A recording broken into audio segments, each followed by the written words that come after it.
Hi friends, economics विभागना आ online video lecture series में आप सौનું સ્વાગત છે।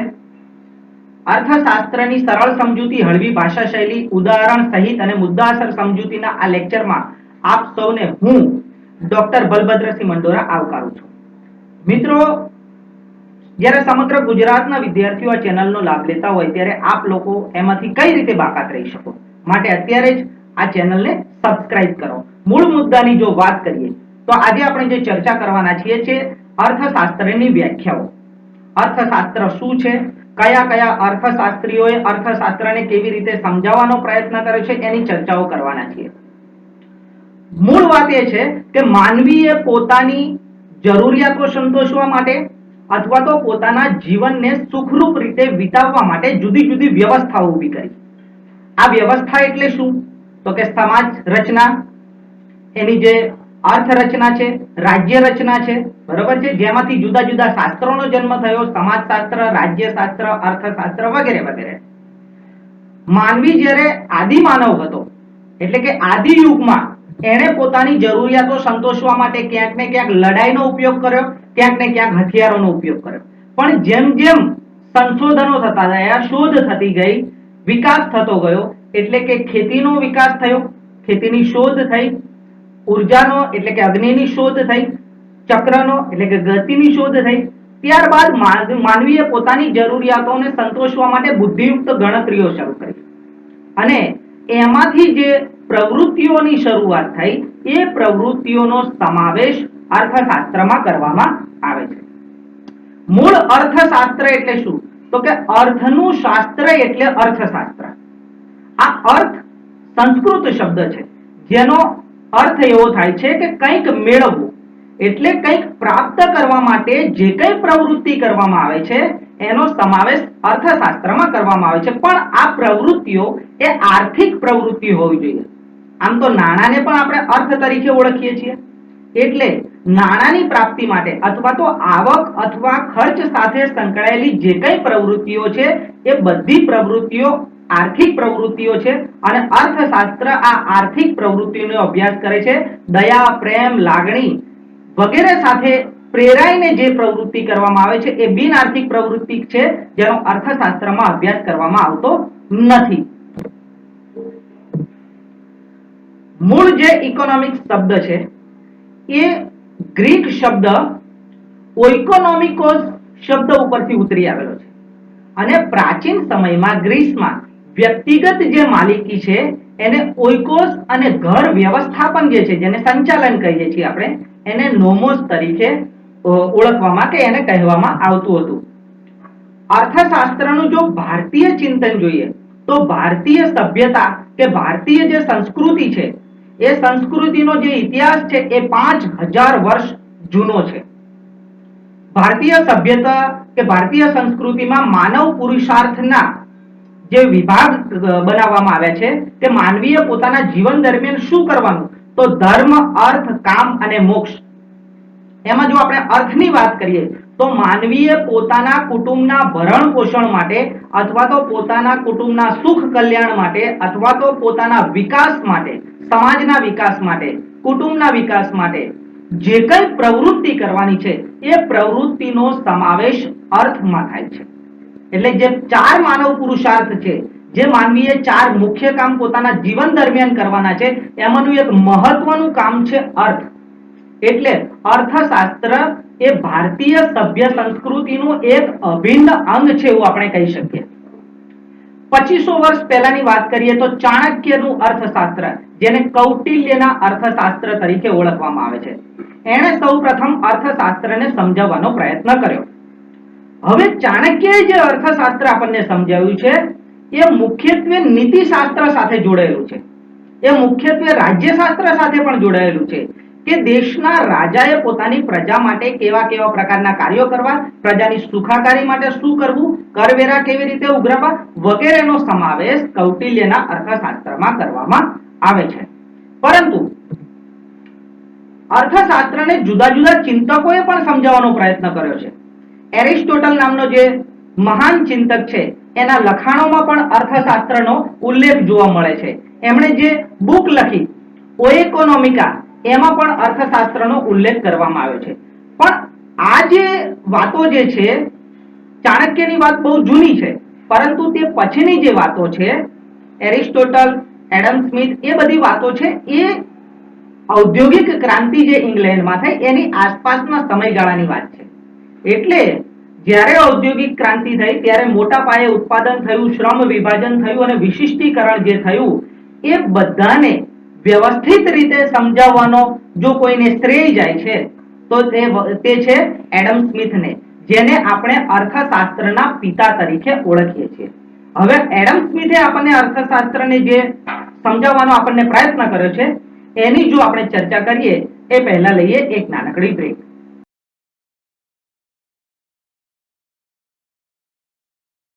Welcome back. સૌ પ્રથમ આપણે વાત કરીશું એડમ સ્મિથે આપણને જે અર્થશાસ્ત્રની વ્યાખ્યા સમજાવી છે એની. 1776 માં an inquiry into the nature and causes of the wealth of nations, આ બુક જે એડમ સ્મિથે લખી એમાં એમણે જે અર્થશાસ્ત્રની જે વ્યાખ્યા સમજાવી છે એને સમજવાનો આપણે પ્રયત્ન કરીશું. આ book A wealth of Nations ના નામે ખૂબ જ પ્રચલિત થઈ અને એમાં જે અર્થશાસ્ત્રને સમજાવવામાં આવ્યું છે એ અર્થશાસ્ત્રની વ્યાખ્યા એ સંપત્તિલક્ષી વ્યાખ્યા કે વેલ્થ ડેફિનેશન તરીકે ઓળખાય છે. તો વિકલ્પોમાં ક્યાંક પૂછાય એવી આ વાતો છે કે એડમ સ્મિથે કયું પુસ્તક લખ્યું, ક્યારે લખ્યું, એડમ સ્મિથે જે વ્યાખ્યા આપી છે એ કયા નામથી ઓળખાય, તો સંપત્તિલક્ષી નામથી. આ રીતે આપણે ઉપયોગી થઈ શકે ને યાદ રાખવું પડે. એમણે આપણને જે અર્થશાસ્ત્ર સમજાવ્યું, તો અર્થશાસ્ત્રમાં રાષ્ટ્રની સંપત્તિનો અભ્યાસ કરવામાં આવે છે. આ ઉપરાંત અર્થશાસ્ત્રમાં સંપત્તિના ઉત્પાદન, વિનિમય, વહેંચણી અને ઉપભોગનો અભ્યાસ કરવામાં આવે છે. આ એડમ સ્મિથની અર્થશાસ્ત્રની વ્યાખ્યા છે જે એમણે વેલ્થ ઓફ નેશન્સ નામના એમનું જે પુસ્તક છે એ પુસ્તકમાં આપણને સમજાવવાનો પ્રયત્ન કર્યો છે. હવે આ જે વ્યાખ્યા આપણે જે જોઈ કે ભાઈ અર્થશાસ્ત્રમાં રાષ્ટ્રની સંપત્તિનો અભ્યાસ કરવામાં આવે છે, આ ઉપરાંત અર્થશાસ્ત્રમાં સંપત્તિના ઉત્પાદન, વિનિમય, વહેંચણી તથા ઉપભોગનો અભ્યાસ કરવામાં આવે છે. આ વ્યાખ્યાની જે મૂળ વાતો છે એ મૂળ વાતો કંઈક આ પ્રમાણે છે કે એડમ સ્મિથની અર્થશાસ્ત્રની વ્યાખ્યામાં સંપત્તિ કેન્દ્ર સ્થાને છે. વેલ્થ ઇઝ સેન્ટ્રલ, કેન્દ્ર સ્થાને શું છે? સંપત્તિ છે. કારણ કે એમણે વાત શું કરી છે? સંપત્તિનો ઉપયોગ, સંપત્તિનું ઉત્પાદન, સંપત્તિનો વિનિમય, સંપત્તિનો ઉપભોગ. તો અહીંયા સંપત્તિ કેન્દ્ર સ્થાને છે. નંબર 2, સંપત્તિના મહત્તમ ઉત્પાદન માટે શ્રમ વિભાજન કરવું જરૂરી છે. શ્રમ વિભાજન કરવાથી ઉત્પાદન અને ઉત્પાદન ક્ષમતામાં વધારો થશે અને વધારેમાં વધારે સંપત્તિનું સર્જન થશે, આવું એડમ સ્મિથે કહ્યું. અને શ્રમ વિભાજનના જે ખ્યાલ છે એ ખ્યાલના રચયિતા પણ એડમ સ્મિથ જ છે. એમણે આર્થિક માનવીની કલ્પના કરી. એટલે માનવી જે કઈ પ્રવૃત્તિ કરે છે એ પ્રવૃત્તિ બિન આર્થિક હોય તો એનો અર્થશાસ્ત્રમાં અભ્યાસ કરવામાં આવતો નથી. માનવી આર્થિક જ હોય છે એટલે એની દરેક પ્રવૃત્તિ અર્થ ઉપાર્જન માટેની જ પ્રવૃત્તિ હોય છે એવું એડમ સ્મિથ માનતા હતા. અને સંપત્તિના મહત્તમ સર્જન માટે એમણે સ્વૈર વિહારની વાત કરી. સ્વૈર વિહારની વાત એટલે મુક્ત અર્થતંત્રની વાત કરી. તો એડમ સ્મિથે મુક્ત અર્થતંત્રના હિમાયતી હતા. એડમ સ્મિથે અદ્રશ્ય હાથની પણ વાત કરી. એક એક મુદ્દો જે છે એ મુદ્દો અર્થશાસ્ત્રમાં ખૂબ જ મહત્વનો છે અને ક્યાંક ને ક્યાંક ઇન્ટરવ્યુમાં અથવા તો ક્યાંક ને ક્યાંક કોમ્પિટિટિવ એક્ઝામમાં પણ પૂછાયો છે. અદ્રશ્ય હાથ એટલે શું? તો એડમ સ્મિથે સમતુલા સ્થાપવા માટે બજાર તંત્રમાં બજાર માંગ અને બજાર પુરવઠાના સંયુક્ત પરિબળો દ્વારા વસ્તુ બજાર અને સાધન બજારમાં કિંમતો અથવા તો સમતુલાની કિંમત સ્થપાય છે, એટલે કે અર્થતંત્રમાં સમતુલા આવે છે એવી વાત કરી. એટલે અદ્રશ્ય હાથની જે વાત છે એ પણ એડમ સ્મિથે આપણને કરી છે. હવે એડમ સ્મિથે આપણને જે વ્યાખ્યા સમજાવી કે ભાઈ અર્થશાસ્ત્રમાં રાષ્ટ્રની સંપત્તિનો અભ્યાસ કરવામાં આવે છે, આ ઉપરાંત સંપત્તિના ઉત્પાદન, વિનિમય, વહેંચણી અને ઉપભોગનો અભ્યાસ કરવામાં આવે છે. તો અહીંયા સંપત્તિ કેન્દ્ર સ્થાને છે. ઘણી બધી એ વ્યાખ્યાની જે ટીકાઓ થઈ એમાં પહેલી જે ટીકા છે એ માત્ર સંપત્તિને જ મહત્વ, too much importance to wealth. Adam સ્મિથે પોતાની વ્યાખ્યામાં માત્ર સંપત્તિને જ મહત્વ આપ્યું. હવે અહીંયા સંપત્તિ એ સાધ્ય બની ગયું, સાધન નથી બન્યું. બરાબર છે. એટલે એની પહેલી ટીકા એ થઈ કે માત્ર સંપત્તિને ખૂબ જ વધારે પડતું મહત્વ આપ્યું છે અને સંપત્તિનો જે ખ્યાલ છે એ ખ્યાલ પણ સંકુચિત છે કે એડમ સ્મિથે માત્ર ને માત્ર ભૌતિક સંપત્તિની વાત કરી છે, સેવાઓની કે અભૌતિક સંપત્તિની વાત નથી કરી, અથવા તો પેટન્ટ કોપીરાઇટ જેવી એ પણ સંપત્તિ છે એની વાત નથી કરી. માત્ર સંપત્તિને મહત્વ આપ્યું છે, માનવ કલ્યાણને બિલકુલ મહત્વ નથી આપ્યું. સંપત્તિનો જે ખ્યાલ છે એ પણ કેવો છે? સંકુચિત છે. એણે આર્થિક માનવીનો ખ્યાલ રજૂ કર્યો. હવે આર્થિક માનવી એટલે શું? તો કે આ ડોક્ટર છે એ પોતાના ક્લિનિકમાં કે પોતાની હોસ્પિટલમાં કોઈ દર્દીને દવા આપે, ઇન્જેક્શન આપે તો બદલામાં પૈસા લેશે. હવે એ વ્યક્તિ ઘરે પોતાના મા બાપને કે પોતાના બાળકોને પણ જો ટ્રીટમેન્ટ આપે તો પણ ત્યાંથી પણ પૈસા લે તો એને આર્થિક માનવી કહેવાય. એડમ સ્મિથ માને છે કે અર્થતંત્રમાં બધા લોકોનું વર્તન આર્થિક માનવી તરીકેનું હોય છે. પરંતુ શું આ ડોક્ટર પોતાના પેશન્ટ જોડે જે વર્તન કરે છે એ જ વર્તન પોતાના પરિવાર સાથે કરી શકશે? ના. કારણ કે માનવી એ સમાજમાં રહે છે. સમાજના પરિબળો, ધર્મ, એનો પરિવાર, આજુબાજુનું પર્યાવરણ એ એની વિચારસરણી અને એની પ્રવૃત્તિઓને અસર કરતું હોય છે. પરંતુ એડમ સ્મિથે આ વાતને બિલકુલ સાઈડમાં રાખી અને આર્થિક માનવીનો જે ખ્યાલ છે એ ખ્યાલની રજૂઆત કરી, જે આ વ્યાખ્યાની સૌથી મોટી ટીકા બને છે. માનવ કલ્યાણને ભૂલી ગયા. સંપત્તિનું ઉત્પાદન કરો, સંપત્તિનો ઉપભોગ કરો, સંપત્તિના મહત્તમ ઉત્પાદન માટે શ્રમ વિભાજન અપનાવો, પણ આ સંપત્તિ છે કોના માટે? આ સંપત્તિ આખરે માનવી માટે છે, માનવીના કલ્યાણ માટે છે. જ્યાં સંપત્તિ બહોળા પ્રમાણમાં હોય પણ સંતોષ ન હોય, માનવ કલ્યાણ ના હોય, તુષ્ટિગુણ ન મળતો હોય, તો એવા પ્રકારની સંપત્તિનો મતલબ શું છે? તો એડમ સ્મિથે જે વાત કરી એ વાતમાં ક્યાંક ને ક્યાંક એ માનવ કલ્યાણને ભૂલી ગયા.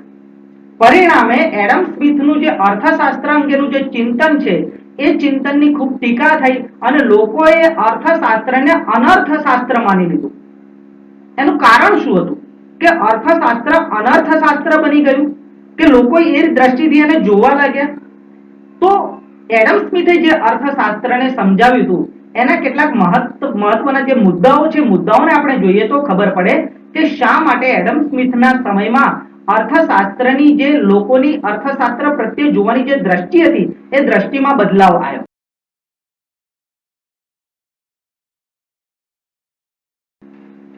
તો એડમ સ્મિથના સમયમાં અર્થશાસ્ત્ર વગોવાઈ ગયું એવું પણ કેટલાક લોકો કહેતા હતા. એનું જે મુખ્ય કારણ હતું એ કારણ કંઈક આ પ્રમાણે હતું. એડમ સ્મિથે પોતાની જે અર્થશાસ્ત્ર અંગેની જે વિચારો, ચિંતન કે વ્યાખ્યા રજૂ કરી એમાં સંપત્તિને વધારે મહત્વ આપવામાં આવ્યું. સંપત્તિ કેન્દ્ર સ્થાને હતી. વળી આ વ્યાખ્યા જ્યારે રજૂ કરવામાં આવી એ સમયગાળો એ ઇંગ્લેન્ડની ઔદ્યોગિક ક્રાંતિનો સમયગાળો હતો. સંપત્તિના ઉત્પાદન માટે શ્રમિકોના શોષણને જાણે કે છૂટ મળી ગઈ આ વ્યાખ્યા મુજબ કે આ પ્રકારના અર્થશાસ્ત્રની રજૂઆત મુજબ. અને ઔદ્યોગિક ક્રાંતિનો જે શરૂઆતનો સમયગાળો હતો એમાં કોઈ શ્રમિકોને લગતા કોઈ કાયદાઓ ન હોવાથી બાળ મજૂરો, સ્ત્રી મજૂરો અને પુખ્ત વયના જે મજૂરો હતા એનું શોષણ થયું. અને જ્યારે આ વ્યાખ્યાની રજૂઆત થઈ તે સમયે લોકો સંપત્તિ કરતા ધર્મ કે આધ્યાત્મને વધારે મહત્વ આપતા હતા. લોકોએ આ વ્યાખ્યા જોઈ, સમજ્યા અને એમને એવું લાગ્યું કે ધનિકોમાં જે દુર્ગુણો છે એ તો સંપત્તિને લઈને છે અને ધનિકોની જે વિલાસી રહેણી કહેણી છે એ સંપત્તિને લઈને છે અને આ વ્યાખ્યા સંપત્તિને મહત્વ આપે છે. તેથી લોકોએ આ વ્યાખ્યાને પણ સ્વીકાર્ય ન ગણી અને ધનિકોની વિલાસી રહેણી કરણીને સ્વીકાર્ય ન ગણી. લોકોનું માનવું હતું કે ધનિકોના દુર્ગુણો એ સંપત્તિના દુર્ગુણો છે અને સંપત્તિના દુર્ગુણો એ સંપત્તિના શાસ્ત્રના દુર્ગુણો છે. એટલે એડમ સ્મિથનું જે અર્થશાસ્ત્ર છે ક્યાંક ને ક્યાંક દુર્ગુણપૂર્ણ છે. એ સંપત્તિને મહત્વ આપે છે એટલે ધનિકોને મહત્વ આપે છે એવું ક્યાંક ને ક્યાંક લોકોને લાગવા માંડ્યું. એટલે અર્થશાસ્ત્ર પ્રત્યે લોકો ધૃણા અને તિરસ્કારથી જોવા લાગ્યા. અને કાર્લાઇન અને રસ્કિન જેવા માનવતાવાદી જે ચિંતકો હતા એમણે અર્થશાસ્ત્રને સ્વાર્થી શાસ્ત્ર કહ્યું, સંપત્તિની પૂજા કરતું શાસ્ત્ર કહ્યું અને અનર્થશાસ્ત્ર કહીને અર્થશાસ્ત્રને ઉખેડી પાડ્યું। એટલે આ સમયગાળામાં અર્થશાસ્ત્ર થોડે અંશે બદનામ પણ થયું એવું આપણે કહી શકીએ। ત્યારબાદ જે અર્થશાસ્ત્રને સમજાવવાનો પ્રયત્ન કર્યો છે એ છે આલ્ફ્રેડ માર્શલે। માર્શલની વ્યાખ્યાનો અભ્યાસ કરીએ એ પહેલા લઈએ એક નાનકડો બ્રેક।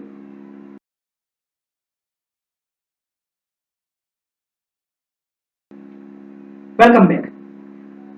તો આલ્ફ્રેડ માર્શલે 1890 માં પ્રિન્સિપલ્સ ઓફ ઇકોનોમિક્સ નામનું એક પુસ્તક લખ્યું અને એમાં એમણે અર્થશાસ્ત્રની જે વ્યાખ્યા આપી એ વ્યાખ્યા કલ્યાણલક્ષી વ્યાખ્યા છે। આ આલ્ફ્રેડ માર્શલનું ફોટોગ્રાફ્સ આપણે જોઈ શકીએ છીએ। તો એમણે જે આપણને અર્થશાસ્ત્રને સમજાવવાનો પ્રયત્ન કર્યો એ કંઈક આ રીતે કર્યો કે અર્થશાસ્ત્ર મનુષ્યના જીવનની સામાન્ય પ્રવૃત્તિનો અભ્યાસ કરે છે। વ્યક્તિ અને સમાજ માનવ જીવનને જરૂરી એવા ભૌતિક સાધનો કેવી રીતે મેળવે છે અને તેમનો ઉપયોગ સુખ એટલે કે કલ્યાણ મેળવવા માટે કઈ રીતે કરે છે તે તપાસે છે। આમ એક બાજુ સંપત્તિનો અને અન્ય મહત્વની બાજુએ મનુષ્યના એક પાસાનો અભ્યાસ કરે છે। તો જે ભૌતિક સંપત્તિની વાત એડમ સ્મિથે કરી એને માર્શલે એની વાત કરી છે, પરંતુ એ સંપત્તિનો જે ઉપયોગ છે એ ઉપયોગ સુખ અને કલ્યાણ મેળવવા માટે કેવી રીતે કરવો એની માર્શલે વાત કરી છે। માટે આ જે વ્યાખ્યા છે એ વ્યાખ્યા કલ્યાણલક્ષી અર્થશાસ્ત્ર અથવા તો કલ્યાણલક્ષી વ્યાખ્યા તરીકે ઓળખાય છે। તો મહત્વના મુદ્દા છે કે માર્શલે કયું પુસ્તક લખ્યું, ક્યારે લખ્યું, એની વ્યાખ્યા કઈ રીતે ઓળખાય આ તમારે થોડું યાદ રાખવાની બાબત છે। આ જે વ્યાખ્યા છે માર્શલની ફરી એક વખત આપણે એને જોઈ લઈએ કે અર્થશાસ્ત્ર મનુષ્યના જીવનની સામાન્ય પ્રવૃત્તિનો અભ્યાસ કરે છે। વ્યક્તિ અને સમાજ માનવ જીવનને જરૂરી એવા ભૌતિક સાધનો કેવી રીતે મેળવે છે અને તેમનો ઉપયોગ સુખ એટલે કે કલ્યાણ મેળવવા માટે કઈ રીતે કરે છે તે તપાસે છે। આમ એક બાજુ સંપત્તિનો અને બીજી મહત્વની બાજુએ મનુષ્યના એક પાસાનો અભ્યાસ કરે છે। આ વ્યાખ્યાની જે મુખ્ય બાબતો છે તો માનવીની સામાન્ય પ્રવૃત્તિનો અભ્યાસ કરે છે, સાથે સાથે સંપત્તિનો પણ અભ્યાસ કરે છે, પરંતુ આ જે અર્થશાસ્ત્ર છે માનવ કલ્યાણનું શાસ્ત્ર છે કે જે કઈ સંપત્તિ છે સંપત્તિનો ઉપયોગ માનવીય કલ્યાણ માટે કેવી રીતે કરવામાં આવે છે એની વાત આલ્ફ્રેડ માર્શલ આપણને કહે છે। તો એડમ સ્મિથ કરતા આ વ્યાખ્યા ચડિયાતી કઈ રીતે છે? તો માર્શલે જે અર્થશાસ્ત્રને આપણને સમજાવવાનો પ્રયત્ન કર્યો એમાં કાલ્પનિક આર્થિક માનવીનો ખ્યાલ પડતો મૂક્યો છે। આર્થિક માનવીનો ખ્યાલ કાલ્પનિક જ હોય, કારણ કે રિયાલિટીમાં કોઈ વ્યક્તિ આર્થિક જે માનવી તરીકેનું વર્તન છે પોતાના ઘર સાથે સમાજ સાથે સંપૂર્ણ આર્થિક માનવીય બની શકતો નથી। તો માર્શલે કાલ્પનિક આર્થિક માનવીનો ખ્યાલ પડતો મૂક્યો છે। સમાજમાં વસતા માનવીનો અભ્યાસ કર્યો છે। સમાજમાં જે લોકો રહે છે એ કેવું વર્તન કરે છે એનો અભ્યાસ કર્યો છે। એટલે કે આ સામાજિક વિજ્ઞાન અર્થશાસ્ત્રને સામાજિક વિજ્ઞાન બનાવી દીધું છે। અહીંયા માનવ કલ્યાણ કેન્દ્ર સ્થાને છે અને આદર્શલક્ષી વિજ્ઞાનમાંથી કલ્યાણલક્ષી વિજ્ઞાન તરફ જવાનો આ વ્યાખ્યામાં પ્રયત્ન કરવામાં આવ્યો છે અથવા તો એ રીતે એને સમજાવવામાં આવ્યું છે। માર્શલે જે અર્થશાસ્ત્રની વ્યાખ્યા આપણને સમજાવી એ વ્યાખ્યા પણ બિલકુલ ટીકા વગરની છે એવું ન કહી શકાય। એની પણ ઘણી બધી ટીકાઓ છે, સમજવાનો પ્રયત્ન કરીએ તો પહેલી જે ટીકા છે કે રોજિંદી પ્રવૃત્તિ જે છે એ સામાન્ય પ્રવૃત્તિની અંગેની જે ટીકા છે કે ભાઈ અર્થશાસ્ત્ર માનવીની સામાન્ય પ્રવૃત્તિનો જ અભ્યાસ કરે છે આવું માર્શલ કહે છે, પરંતુ અર્થશાસ્ત્ર કેટલીક અસામાન્ય પ્રવૃત્તિઓનો કે અસામાન્ય ઘટનાઓનો પણ અભ્યાસ કરે છે। એટલે કે અર્થતંત્રમાં તેજી આવે, મંદી હોય, ગરીબી હોય, બેકારી હોય, આ કોઈ સામાન્ય બાબતો નથી। તો અહીંયા માત્ર ને માત્ર સામાન્ય પ્રવૃત્તિનો અભ્યાસ કરે છે એવું જો માર્શલ કહેતા હોય તો આ એક સૌથી મોટી ટીકા છે।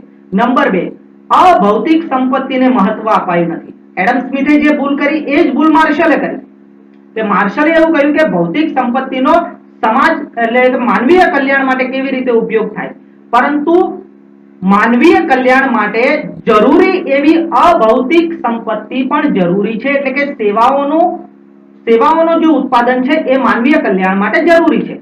માનવીનું જો કલ્યાણ કરવું હોય તો ડોક્ટરની સેવાની જરૂર પડે છે, શિક્ષકની સેવાની જરૂર પડે છે, નર્સની સેવાની જરૂર પડે છે, સંગીતકારની સેવાની જરૂર પડે છે. આ બધી જે સેવાઓ છે, આ સેવાઓને ન તો એડમ સ્મિથે ધ્યાનમાં લીધી, ન તો માર્શલે ધ્યાનમાં લીધી.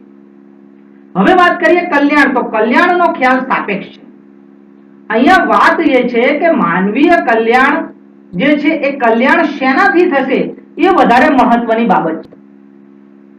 શું ભૌતિક સંપત્તિના વધારાથી માનવ કલ્યાણ થઈ જશે? આ ભૌતિક સંપત્તિ જે પ્રાપ્ત થાય છે એ પ્રાપ્ત કરવા માટે દારૂનું ઉત્પાદન કરવામાં આવે, ચરસનું ઉત્પાદન કરવામાં આવે, અફીણનું ઉત્પાદન કરવામાં આવે, ગાંજાનું ઉત્પાદન કરવામાં આવે, જુગાર જેવી પ્રવૃત્તિઓનો વેગ મળે, તો એના દ્વારા જે રસ્તા છે ભૌતિક સંપત્તિ મેળવવાના, તો આ રસ્તાઓથી માનવ કલ્યાણ થઈ જશે?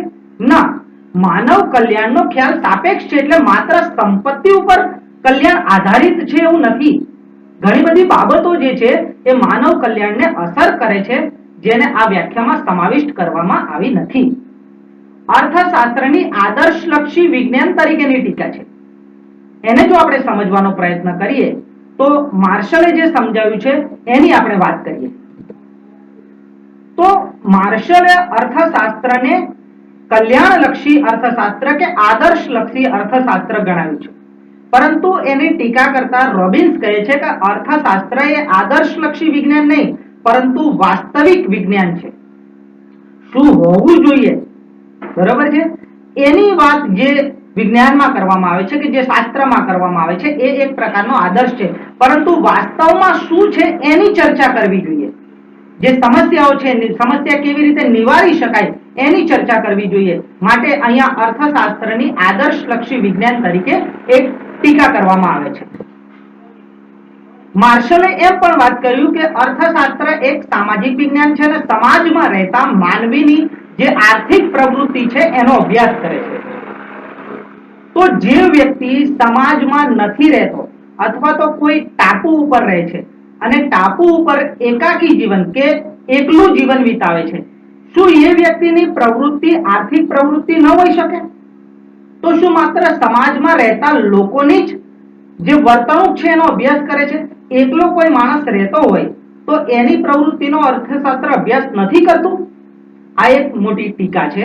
તો ટૂંકમાં એડમ સ્મિથે અર્થશાસ્ત્રને સંપત્તિના શાસ્ત્ર તરીકે સમજાવ્યું, જ્યારે માર્શલે એ કલ્યાણલક્ષી અર્થશાસ્ત્ર તરીકે અર્થશાસ્ત્રને આપણને સમજાવવાનો પ્રયત્ન કર્યો. ઘણી બધી એની આપણે ટીકાઓ સમજ્યા. અને હવે વાત કરીએ રોબિન્સે આપણને અર્થશાસ્ત્રને કેવી રીતે સમજાવવાનો પ્રયત્ન કર્યો છે, પરંતુ એ પહેલા એક નાનકડો બ્રેક લઈએ.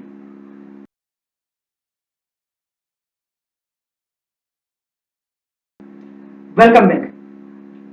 તો લાયોનેલ રોબિન્સ નામના જે અર્થશાસ્ત્રી છે જેને આપણે અહીંયા જોઈ શકીએ છીએ, એમણે આપણને જે અર્થશાસ્ત્ર સમજાવવાનો પ્રયત્ન કર્યો એ કંઈક આ રીતે છે. 1931માં nature and significance of economic science નામનું એમણે જે પુસ્તક લખ્યું, એ પુસ્તકમાં આપણને અર્થશાસ્ત્ર જે સમજાવ્યું છે એ અર્થશાસ્ત્ર અછતનું શાસ્ત્ર હોય એ રીતે પ્રચલિત થયું. રોબિન્સે આપણને જે અર્થશાસ્ત્રની વ્યાખ્યા સમજાવવાનો જે પ્રયત્ન કર્યો એ કંઈક આ રીતે છે. અર્થશાસ્ત્ર એ એવું શાસ્ત્ર છે જે અમર્યાદિત જરૂરિયાતો અને વૈકલ્પિક ઉપયોગો ધરાવતા મર્યાદિત સાધનોના સંદર્ભમાં માનવ વર્તણૂકનો અભ્યાસ કરે છે.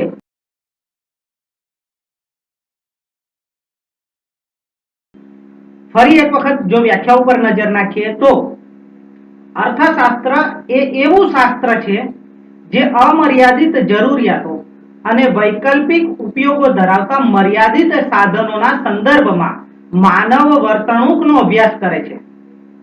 અહીંયા મર્યાદિત સાધનોની જે વાત છે એ વાતને લીધે જ રોબિન્સનું જે અર્થશાસ્ત્ર અંગેનું જે ચિંતન છે એ અછતના શાસ્ત્ર તરીકે એને ઓળખવામાં આવે છે.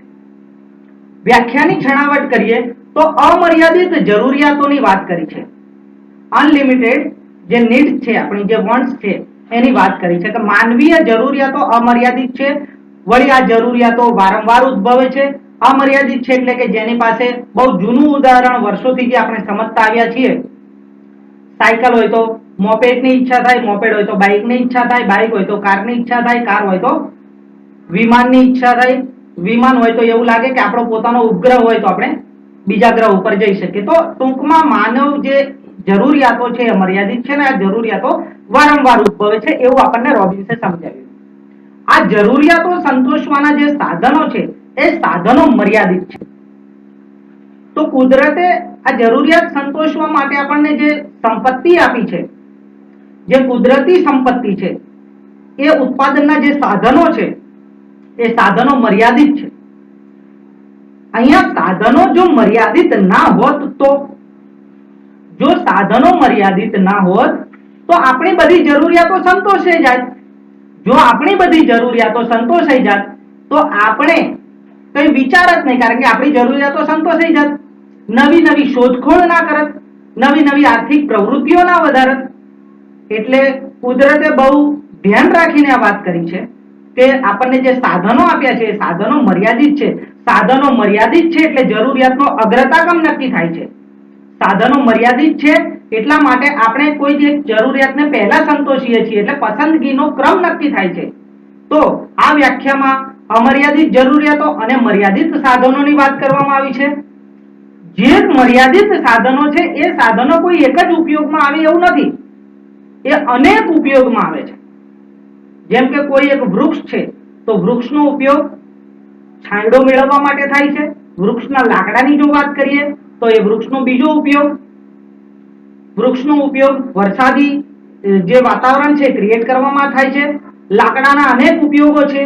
તો આ જે સાધનો છે વૈકલ્પિક ઉપયોગો એના હોવાથી શ્રેષ્ઠ વિકલ્પ આપણે કયો છે એ વિચારવું પડે.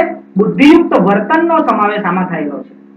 એટલા માટે જે રોબિન્સની જે વ્યાખ્યા છે એ વ્યાખ્યા ખૂબ જ ચડિયાતી છે અને એ ખૂબ જ પ્રસિદ્ધ થયેલી વ્યાખ્યા છે એવું આપણે કહી શકીએ. ફરી એક વખત આપણે એને સમજવાનો પ્રયત્ન કરીએ કારણ કે આ વ્યાખ્યા ખૂબ જ અગત્યની છે. 1931માં લાયોનલ રોબિન્સ નામના અર્થશાસ્ત્રીએ nature and significance of economics science નામનું પુસ્તક લખ્યું. એમાં અર્થશાસ્ત્રની જે વ્યાખ્યા સમજાવી એ અછતલક્ષી વ્યાખ્યા હતી.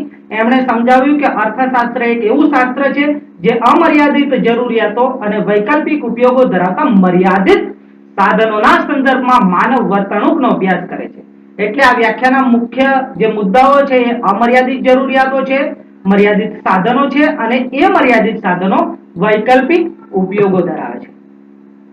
આટલી સરસ વાત એમણે કહી તેમ છતાં એ ટીકાનો ભોગ બન્યા.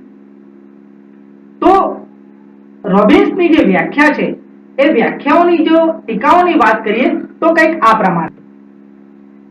તો રોબિન્સે આપણને જે અર્થશાસ્ત્રની વ્યાખ્યા સમજાવી એની જો ટીકાઓની વાત કરીએ તો પહેલી ટીકા છે કે અર્થશાસ્ત્રના કાર્યક્ષેત્ર અંગેની ટીકા.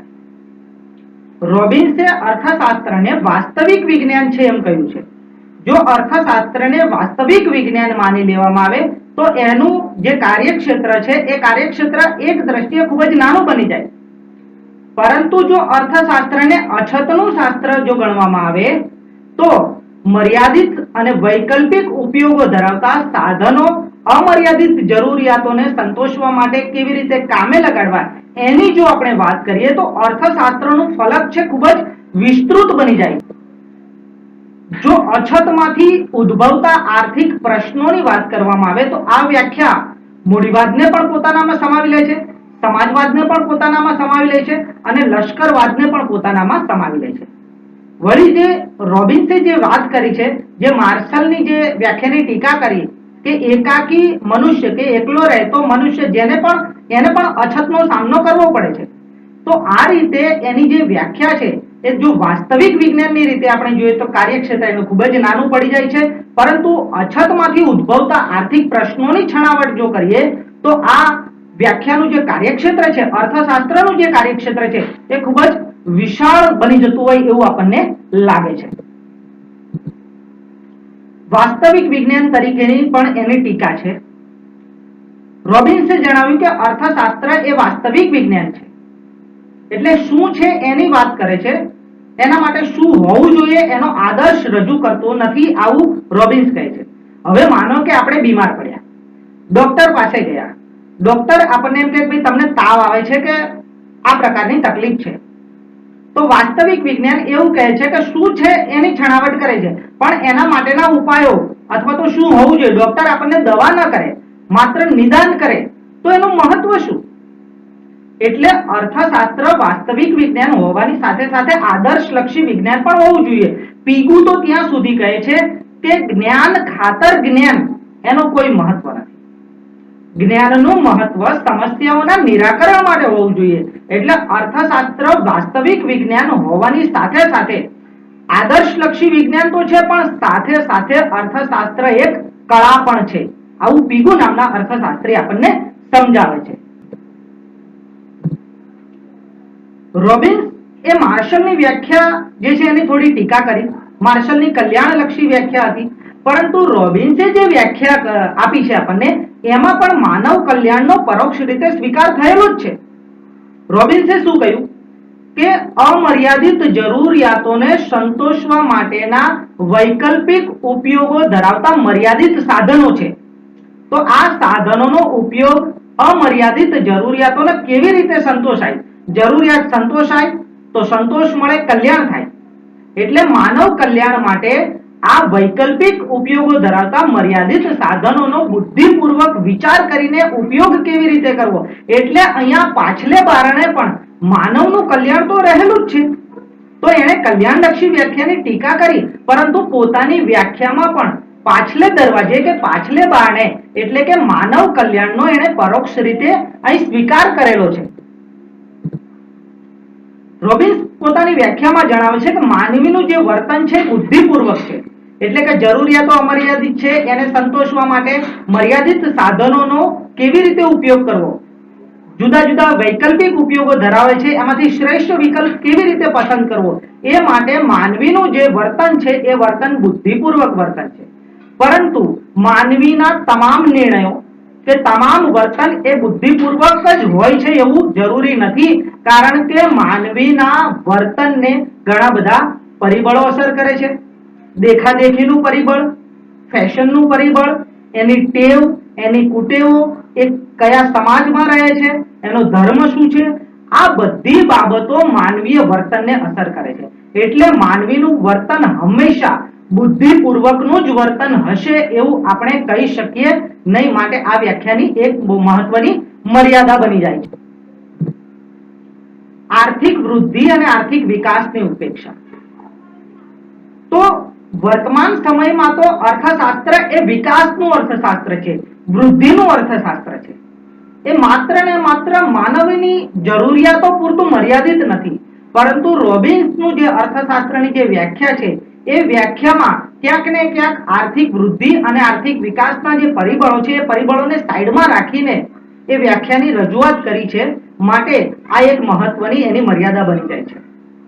તો મિત્રો, રોબિન્સની જે વ્યાખ્યા છે એ વ્યાખ્યાની ઘણી બધી ટીકાઓ છે કે અર્થશાસ્ત્રના કાર્યક્ષેત્ર અંગેની ટીકાની વાત કરી, વાસ્તવિક વિજ્ઞાન તરીકેની ટીકાની વાત કરી, માનવ કલ્યાણનો પરોક્ષ રીતે સ્વીકાર કરેલો છે, બુદ્ધિપૂર્વક વર્તન દરેક જગ્યાએ જોવા નથી મળતું, અને આર્થિક વૃદ્ધિ અને આર્થિક વિકાસની એને ઉપેક્ષા કરેલી છે. તો આ રીતે અહીંયા જે રોબિન્સની જે વ્યાખ્યા છે એ વ્યાખ્યાને આપણે અહીંયા સમજાવવાનો પ્રયત્ન કર્યો.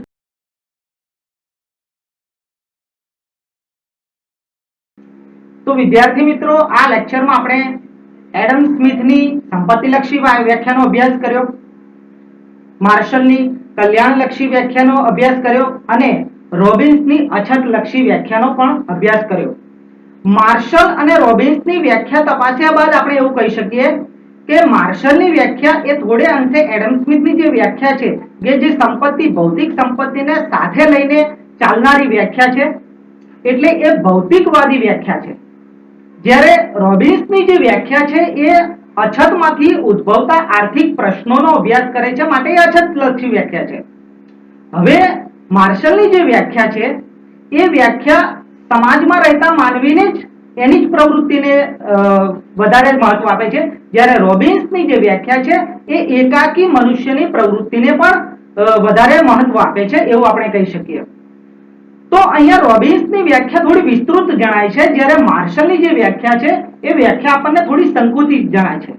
માર્શલની વ્યાખ્યા માનવ કલ્યાણને વધારે મહત્વ આપે છે, તેથી માર્શલની વ્યાખ્યા એ કલ્યાણલક્ષી વ્યાખ્યા છે, જ્યારે રોબિન્સની જે વ્યાખ્યા છે એમાં મૂલ્યને વધારે મહત્વ આપવામાં આવે છે, તેથી રોબિન્સનું અર્થશાસ્ત્ર એ મૂલ્યનું અર્થશાસ્ત્ર અથવા તો વેલ્યુ ઇકોનોમિક્સ પણ છે. આમ આ બંને વ્યાખ્યાઓ પોતપોતાની રીતે સુંદર ખૂબીઓથી ભરેલી છે. હવે બંને વ્યાખ્યામાંથી કઈ વ્યાખ્યા આપણે વધારે સારી છે કે એની વધારે સ્વીકાર્ય છે, એની ચર્ચામાં પડ્યા કરતા બંને વ્યાખ્યાની ચર્ચાની મજા લેવી જોઈએ. અત્યારે અર્થશાસ્ત્રમાં વ્યાખ્યાની ચર્ચાઓ ઠંડી પડી ગઈ છે, કારણ કે 1929માં જે મંદી આવી ત્યારબાદ કેન્સે આવક રોજગારીના જે સિદ્ધાંતો સમજાવ્યા અને વિકાસમાન દેશો સમક્ષ સ્થિરતા સાથે આર્થિક વિકાસ સાધવાનો જે લક્ષ્ય છે, ત્યારે અર્થશાસ્ત્રનું જે કાર્યક્ષેત્ર છે એ કાર્યક્ષેત્ર દિવસે ને દિવસે વધતું જાય છે. હવે અર્થશાસ્ત્રમાં માનવ વિકાસની જે વિભાવના છે એ વિભાવનાને દિવસે ને દિવસે વધારે મહત્વ મળતું જાય છે. એટલે અર્થશાસ્ત્ર એ માનવીનું શાસ્ત્ર છે, માનવી માટેનું શાસ્ત્ર છે અને માનવી દ્વારા થતી પ્રવૃત્તિઓને એમાં અભ્યાસ કરવામાં આવે છે, માનવ જરૂરિયાતોનો અભ્યાસ કરવામાં આવે છે, માનવ વિકાસ કઈ રીતે થાય એનો અર્થશાસ્ત્રમાં અભ્યાસ કરવામાં આવે છે. તો આજે આપણે અર્થશાસ્ત્ર એટલે શું એની ઘણી બધી ચર્ચાઓ કરી. આપ લોકોએ આ ચર્ચાને અંત સુધી જોઈ સમજવાનો પ્રયત્ન કર્યો. ક્યાંક ને ક્યાંક આપ લોકોને આ વિડિયો લેક્ચર ઉપયોગી અવશ્ય નીવડશે. અંત સુધી આ વિડિયો જોવા બદલ આપ સૌનો ખૂબ ખૂબ આભાર.